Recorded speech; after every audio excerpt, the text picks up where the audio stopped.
niba ushaka guseka no kuruhuka mu mutwe nta handi wakura ibyishimo usibye kuri Inox Films. Inox Films ni YouTube channel icaho amakomedi, urwenya n'ibindi biganiro bigiye bitandukanye. Hari abana bafite impano bashobora kugusetsa wari ufite agahinda kagahita kagenda. Bakina cyane ubuzima bwo mu cyaro kubera ko n'abana bo mu cyaro bishatsemo impano bafungura YouTube channel kugira ngo nabo biteze imbere. Impano yabo abanyarwanda bose bakwiye kuyimenya bakabashyigikira. Nta handi wasanga ibyishimo atari kuri Inox Films. Ujya kuri YouTube yawe ujyaho bashakira mu ishakiro wandikamo ngo Inox Films. Urabona abana bafite impano bagusetsa agahinda kose wari ufite kagahita gashira. Si ngombwa kujya gusacinga muri YouTube kubera ko link yabo twayishize muri comment y'iyi video.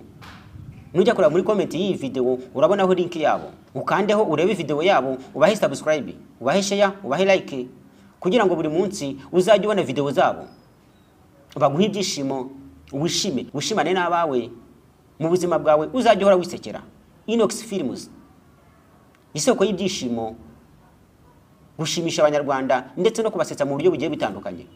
Ushobora kuba ushaka kwifatanya nabo, wabandikira kuri nimero zatanzwe ukifatanya nabo, ukabatera inkunga cyangwa se ukabagira inama, ukabaha igitekerezo runaka cyangwa ubundi bufasha bugiye butandukanye.